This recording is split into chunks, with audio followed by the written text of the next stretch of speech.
Hey there, welcome back to Gary Paulson's Lawn Boy. We're going to get on with chapter 2, pardon me, the growth of capitalism. Now it's important for us to know exactly what capitalism is. Capitalism is an economic system, meaning we talked about that before, how a country makes money, how it expands that, how it spends its money, and how it uses its resources. So we're talking about capitalism, and capitalism is the economic system that we have in place here in the United States. This means that individual citizens can own companies, right? Instead of it all being from the government, individuals can own businesses. And what they do is they compete within this market to try to get your business. That's why we have things like advertisements and commercials and things like that, because they want you to come to their business, to their company. And that, my friends, is capitalism. Sort of. It's a lot more complicated than that, but that's good enough for now. We're going to hop in, though, and let's see how that applies to Lawn Boy. I mean, he is, after all, just a 12-year-old boy who just had his birthday. He has a lawnmower, and he has been offered his first job to mow the neighbor's yard. When it all began, it was simple. Our neighbor's house had a larger yard than ours with what looked like good grass. No difficult corners, just a big square with a large elm tree in the center. I mowed it and he gave me money, $20. Figuring that I used almost all the gas in the tank, about a gallon, which cost $3, and not counting the wear and tear on the motor, well, I didn't even know how to figure that out, I made $17 for my work. It took 2 hours, so I made $8.50 an hour. That, I was to learn later, was called capitalism. While I was finishing up that lawn, the next neighbor up the block came by and said, "Hey, how much to mow my lawn?" Wow, another job, just like that. So I poked around in our garage and I found an old 3-gallon gas can. I walked to the station on the corner, bought gas, brought it back, filled the tank, and mowed the second guy's yard. And while I was doing that, a third man came and asked me to mow his lawn. Well, the lawns just kept getting bigger, and soon it was dinner time, and I had done 3 lawns, and I had made $60. And I had a small piece of scrap paper with phone numbers and addresses for 6 more lawns.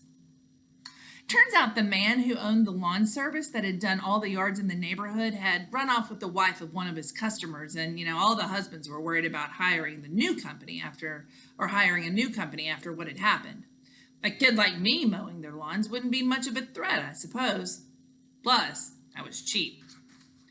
Later, I would learn that I had tapped into something called an expanding market economy.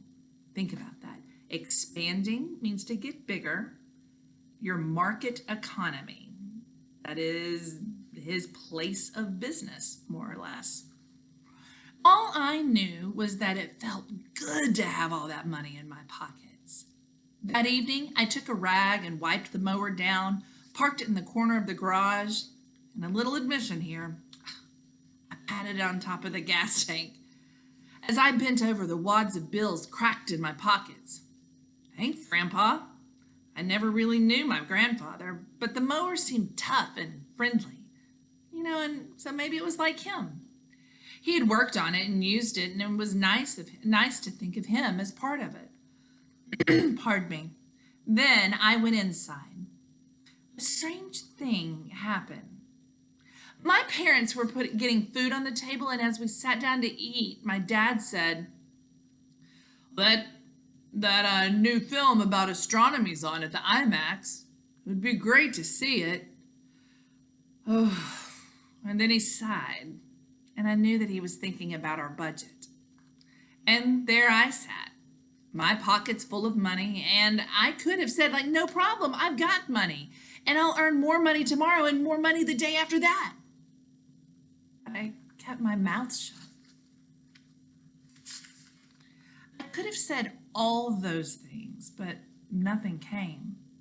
Somehow it didn't feel right for me to be the one offering to take us all to the movies. If I did that, wouldn't Dad just feel worse? Wouldn't it sound like I was bragging? I ate my meatloaf and green beans and then went to the living room and watched a little television. Or tried to. I still had the sound of the mower in my ear, so I couldn't hear the set. And my whole body was still vibrating from sitting on the mower all day. After a few minutes, I couldn't keep my eyes open. By 8 o'clock, I was sitting on the couch with my head hanging forward, drool dripping onto my t-shirt, sound asleep. Mom shook me awake and sent me up to bed, where I crashed under the pillow, still dressed, pockets full of bills. End of day 1 with my lawnmower. And that was the easiest day. All right, that's insane. He has already made $60. Now, I want you to think back to the beginning when he figured out how much he had made an hour. Even though he had been paid $20 to mow that yard, that's not how much money he made, is it? He had to subtract out of that total the money that it cost him to do that in the way of gas and materials. So he ended up making $17, right? He made $17, and then he even was able to figure out, since it took him 2 hours to do that, that he had earned $8.50 an hour. Pretty interesting math, huh? I hope you were keeping up with that. You're going to need to put your math thinking caps on, because this business is booming.